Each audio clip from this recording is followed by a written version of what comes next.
sealed this to that.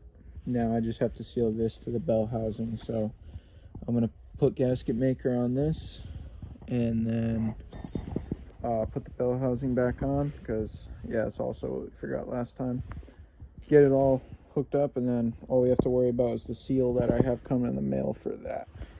Then we should be aces. So I don't know what torque spec this is, so I'm gonna hold off on torquing them. But I got all the bolts in, as you can see.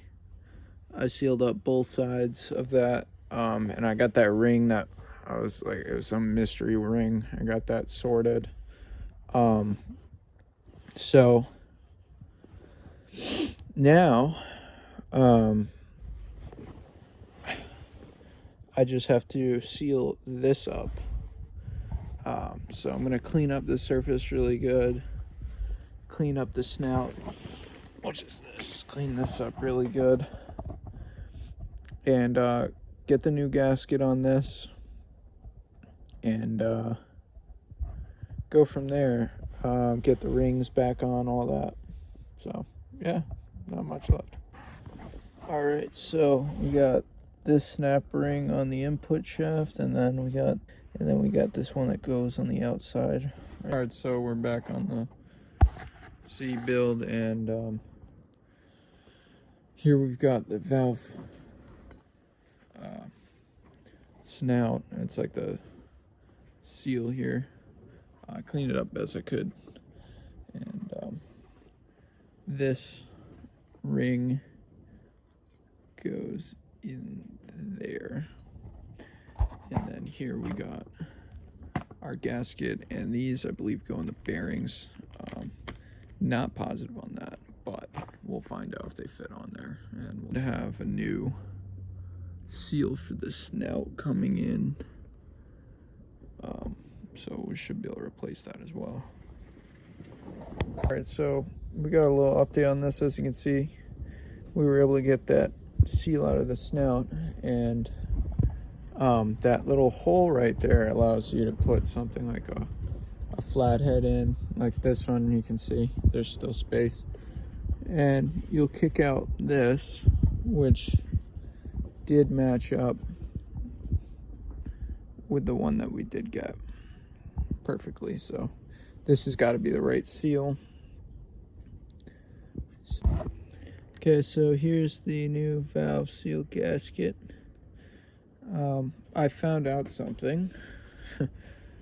So on this, we were using, I believe, no, it wasn't this. This got fucked up because this doesn't actually fit on that. So if you guys were wondering, I'm just don't think I'm going to use this. Where is the other guy? Basically, the thing that I stripped apart the rubber off of that was in there was the seal itself. The seal has a metal coating on it. I didn't find out until afterward. So if you're gonna do this, you don't have to do that previous step. I'm actually just gonna wait on a new seal to finish putting that together, and then I'm gonna look into the bottom one and try and figure out what needs to happen for that, because what they sent me wasn't the right size. So yeah, it's a bit unfortunate, but this shit happens. And you just gotta go. Oh, I put it on here. Yeah, so you can see I was trying to put it on there, and it wouldn't, because I cut this down so you can see there's another ring like that inside the actual seal. So you don't have to put it on the old one, because that's just not how it fucking works. All I did was I just took a big socket, put it around, the ring, and set it on top, and then hit it with a rubber mallet to get it to go in. I put a little WD-40 on there just to make it a little easier, and that's all it took. Now we place this ring right there, and clean it up one last time and pop it back in.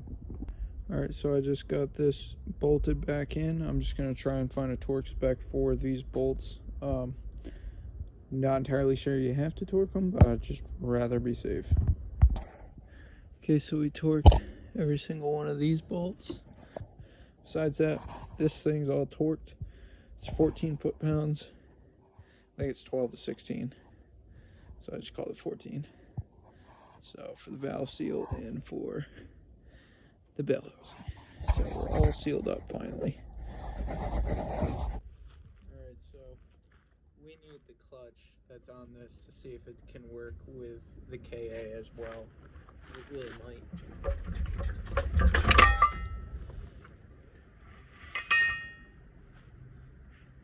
Here's our clutch.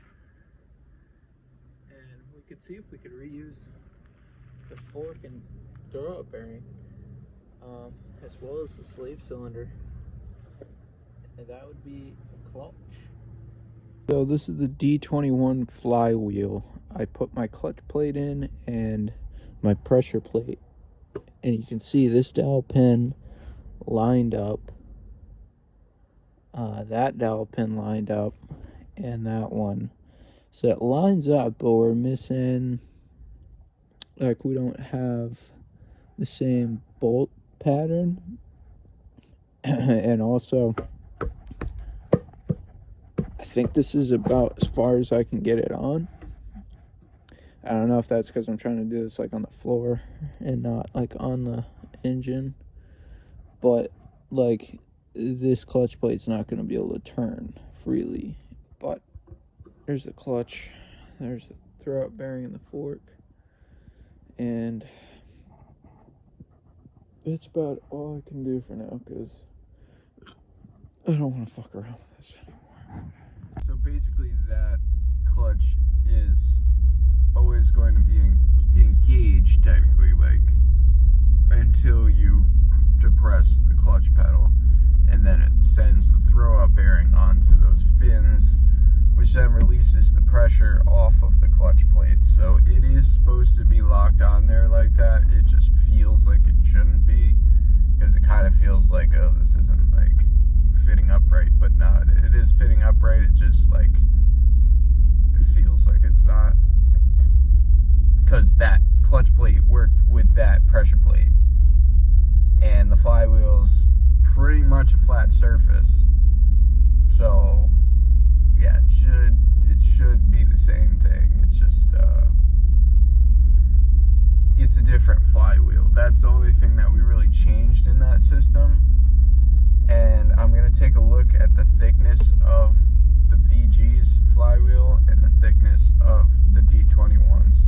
See what the difference is. If they're the same thickness, I think it would be exactly the same, because our bell housing is exactly the same size. So basically our input shaft is going to be in the same spot relative to how it was on the VG. But if the flywheel sticks out a little more or sits in a little more, that's gonna change where that throw-out bearing is going to be like set in. So if the throw-out bearing is a little bit inward, or if it's a little bit out, if it's a little bit in, it's going to take a little more. It won't fully disengage when you depress the pedal. If it's too in, then it will always be kind of disengaged, and then you'll just be like slipping all the time. So you have to have it right, or thing's gonna be fucked. So if the bell housing the same distance as it was on the VG, which it is, so we're good there. We're good on the clutch. We're missing a couple bolts, but it's just to mount it. So I would think if I torque the ones I have on there, we should be good. But the main thing is we have the distance on the bell housing the same, the clutch is the same, throw-out bearings the same, clutch fork's the same, slave cylinder is the same, flywheel, only difference there, and I'm not sure how much of measure that, we'll know, okay, is it different or no?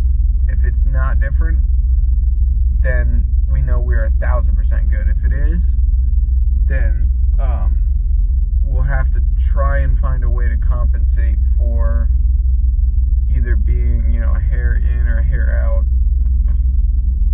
But I have a feeling it's gonna be fine.